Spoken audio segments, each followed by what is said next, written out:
Hi, and welcome to the Soil Health Collection. I'm Sarah Light, Agronomy Advisor with the University of California Cooperative Extension. My co-host, Liz Harper, is not able to make it today, but we're really excited to interview Dr. Lauren Hale. Dr. Hale is a soil microbiologist with the Water Management Research Unit at the USDA Agricultural Research Service in Parlier, California. She researches microbial processes that promote plant growth and drive soil carbon and nutrient cycling, specifically how compost, biochar, deficit irrigation, and cover crops can impact these important soil processes. Lauren, thanks so much for being on our show today. Yeah, thank you. Can you start by telling us why soil microbial diversity is important for crop production? Sure. So I think at first I kind of want to unpack that term, microbial diversity.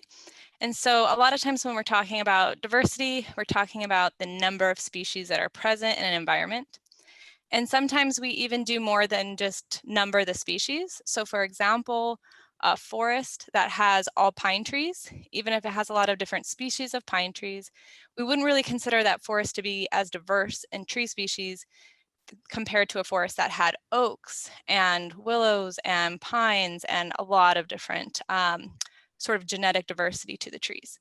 And so we kind of use those same metrics to evaluate soil bacteria and fungi and other eukaryotes in the soil. But we have another metric that we use, especially when we think about bacteria in the soil, and that's the functional diversity of the microbes. And so a species can basically share genes and swap genes with another distantly related species. So sometimes one function might be present in bacteria that are phylogenetically really different.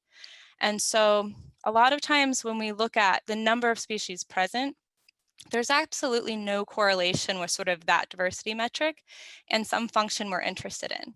So nitrogen transformation through different species, it might not actually be very impacted by the number of bacteria species present. But if we look at the diversity of the functional genes involved in those traits, we might see a good correlation. And we also see interesting correlations when we look at numbers of species present and multiple functions. So if you ask a grower, what do you want your soil bacteria to do? Do you want them to fix nitrogen? Do you want them to produce plant growth hormones? Do you want them to produce antifungal compounds so that they reduce pathogens in the soil? They're going to say, I want them to do all of those things. So when we start looking at multiple functions and we consider them as a whole unit of multifunctionality, we see diversity is important. So diversity, it's definitely doing something for us, but it's not sort of an end all. We don't have a way to say this number of species present in a soil means that soil is good or that soil is healthy. Awesome. Wow, that's very interesting. And how can a farmer measure microbial metrics in the soil on their farm in a way that is meaningful for their production? So that's sort of the golden question, and it's a really tough question to answer. And a lot of that is because, we're using this term like soil health, and that's kind of a metaphorical term. So it's really hard to come up with a metric to measure a metaphor. But what we do understand is that we're really reliant on the functions that the soil microbiota are performing for us. So we want to be sure that we're not using practices that are going to destroy the capacity of the soil to perform those functions. And so when we look at microbial metrics, what we do is it's kind of like we get this really good fundamental understanding of what's going on, like a mechanism. But that's not the best way to measure an outcome. So for example, if you have a field that's really high performing in terms of yield and a field that's really low performing in terms of yield, you might go and assess the microbial community and determine that you have, a low biomass and the microbial population isn't outcompeting some pathogens, or the soil structure is really weak and poor because you have a really low population of soil microbes. And so we can mechanistically understand why that soil was low performing versus another orchard or field that was high performing. But we can't go in and then look at microbial biomass and measure a lot of different fields and predict which ones will be low and high performing. So it's tricky. We get good mechanistic insights from those metrics, but they're not great metrics to go in and consistently evaluate a field. So would you say that these soil measurements don't correlate to potential on-farm benefits, or are there any examples in which there is some relationship that we can measure with microbial diversity and then have an expectation of some output with yield or crop performance? Yeah, so the tough answer to that question is it sort of depends. Um, but basically, I think there's some good sort of problem-centric approaches. So Andrew McGuire, he's an extension specialist from Washington State University, and he has a great blog post on this, where he basically says, when you have a poorly performing soil microbiota, you have a lot of different symptoms. And so it's better to take a symptom-based approach. So one symptom might be like poor infiltration. So you might apply your irrigation water and you have a lot of ponding across your field. The water's not really going into the soil very quickly. And that's a symptom, right? It's a symptom of poor soil structure and maybe poor aggregate stability. So once you have an understanding of the problem, you have a better way to go in and assess, well, what do I want to know about the microbial community?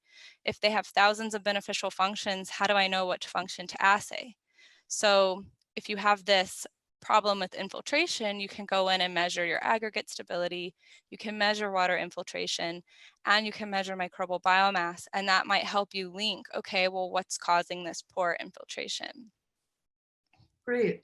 And you mentioned assays and I've noticed that there are a lot of products in the marketplace now for measuring microbes in the soil.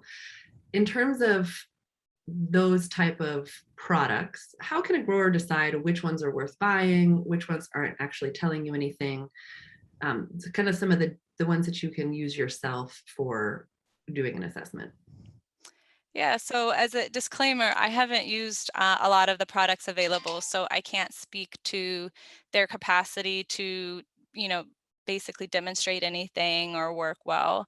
But I would think the most important thing that a grower can do is to be really observant and be a good record keeper, and then be open in your dialogue with other growers. And so if you're doing that, basically your observations can tell you a lot more than coming in and taking soil samples and shipping them out to a lab. So if you never step foot in the field all year and you just go in blindly once a year, take soil samples and send them to a lab, that information is not going to be as helpful to you in making future decisions. If you're consistently kind of monitoring and watching a field, and most growers, you know, they know their high performing fields and they know their low performing fields. So now that you have that information, you kind of understand the seasonal dynamics of your field. You understand which is your high performers and which is your low performers if you want to compare two soils. So you're sort of narrowing in on what you want to test and at what time point you'd like to take your samples, because microbial communities are really dynamic, and so they're changing throughout the season. And so if you just blindly picked a time, went in, collected samples and sent them off, it's really likely that you'd miss an important trend. Okay, great. And in your work, do you have any examples of when you've had a field observation and then you've collected a measurement as a result, and kind of what that has looked like? Yeah, so we have a cover crop trial, and we have actually the cover crop photo you have behind me is a Phacelia. And in that trial, we basically saw that in the, it's a table grape vineyard. So in the vine row soils where the Phacelia had been, so the Phacelia dies and dries up at the end of the spring and we mow it down. And it's basically sitting there like a cover. And what we would notice is that when we were irrigating, the soil moisture content was consistently higher in our Phacelia treatments. So much so that we sort of backed off and we reduced the timing of our irrigation inputs to those plots because we wanted to keep soil moisture consistent across our different treatments. And so we were kind of scratching our heads because you might expect to see some benefits of cover crops like 5-10 years down the line, but this was in our first season. And so again, we're sitting there scratching our heads. We measured a lot of different things: infiltration, bulk density, soil moisture retention, and we didn't really see significant differences. But when we came in and we looked at the soil microbial biomass, we see that in the treatment with the Phacelia, it's higher even in the vine row soils.